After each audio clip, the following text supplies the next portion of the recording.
Fran, Purdue, they're rebounding from the beginning. Just talk about how big of a factor that was in this game. You know, I think probably the biggest. I think you're right, Pat. You know, you can't give up 21 offensive rebounds and expect to win. You know, with a lot of the mistakes that we made, you know, it's amazing. You know, we still only lost by 9. You know, you're thinking nothing seems to be going right on offense. Nothing seems to be going right. We're turning the ball over. We're giving up offensive rebounds. You know, we're seemingly a step slow, but somehow we kept fighting. You know, we hung in there, and then we made a little run, and they made a run, then we made another run, then we made another run. We executed some of our late game stuff. Luka was terrific, but they were just a little bit quicker, I think, to the ball across the board. Loose balls, rebounds, you know, and you know, it's disappointing, but I think we'll learn from it. And I'm in there. You put your finger on why that is, or is it just one of those No, nights? You know, I don't think you can say, okay, it's one thing. You know, it's probably an assortment of things. When you look at, you know, we got off to a bad start, which is not what you want. Okay, so now you're playing a team that's comfortable shooting the ball, which they were in the beginning. You know, so we got a little bit of, you know, you got to start making some changes. You know, so got a little bit out of the press, got a little bit out of transition, or a little more emotion away from sets. That was better, and we started moving the ball. So I think they started figuring some things out, and they hung in there. They hung together. Seemed to be close to 3 or 4 steals, 3 or 4 rebounds that we didn't get, which I think would have maybe changed momentum a little bit. We maybe got some fast break opportunities. But ultimately, I think you have to credit your opponent for playing better, and be mature enough to be able to look at this and say, okay, how do we get better? How do we make sure that this doesn't happen again? You give up 21 offensive rebounds, we're going to get beat. It's that simple. But again, I'm proud of the guys for how they hung in there and made a couple runs. Fran, you went with Ryan in the second half. Were you just looking for a bigger lineup there, or what was it thinking? Yeah, I felt like with the way we were giving up rebounds, I just thought we needed to go big. I didn't really want to, sit Joe, and I wanted to get him back in there. He did some good things. He had, a couple goofy turnovers, but I think for the most part, he was really battling. He had some steals. He's going to fight. Got to the free throw line. I just felt like we needed to go bigger.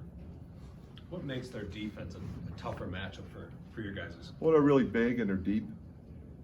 They're very athletic. You haven't really had to lay into your team much this year. Obviously, you did early on. I did early. I did early because I was, if I ever do that, it's always the same. Okay, we didn't execute the things that we had talked about executing. You're going to miss shots. They're going to make shots, and they give scholarships too. So there were 4 or 5 things that happened that were very uncharacteristic of our team, and I felt like, okay, I got to jump them here to get them to focus a little bit better and to lock in, whether it be Boudreau's offensive rebounding or how we're defending on an out-of-bounds under in our 2-3 zone, or how we have to score early or late. We're putting our heads down and driving into packs of people and quick shooting the ball because they're up 8 or 9 early. And those kinds of things are what we talked about not doing. But there's a fine line again, because you want your guys to be confident enough to go make plays, and I encourage them to go make plays. So I can't encourage them to go make plays, then they go make a play and turn it over, and I start yelling at them. If you do that, they're never going to make a play. So for the most part, I won't do that. But if there are specific things that we talked about that weren't being executed, all right, now we have a problem. Now we've got to jump and get everybody's attention, get everybody locked in together to be better, essentially. And they were. So I credit them for figuring that out and being better. What's the situation with Cordell? He got hit in the leg which to be honest with you, I don't think in and of itself would have been a big deal, except that he keeps getting hit in the same spot, like the third or fourth time that's happened to him. So that was the issue. Hopefully he'll be better, by Sunday. It does seem like Joe, I know we've talked about this a lot during this camp, is almost looking for a shot at times. What can you say to him? Well, I think he's trying really hard to be a scorer, be a playmaker, do the right thing, do what we need him to do. While at the same time, they're up in his space. They're physical with him off the ball.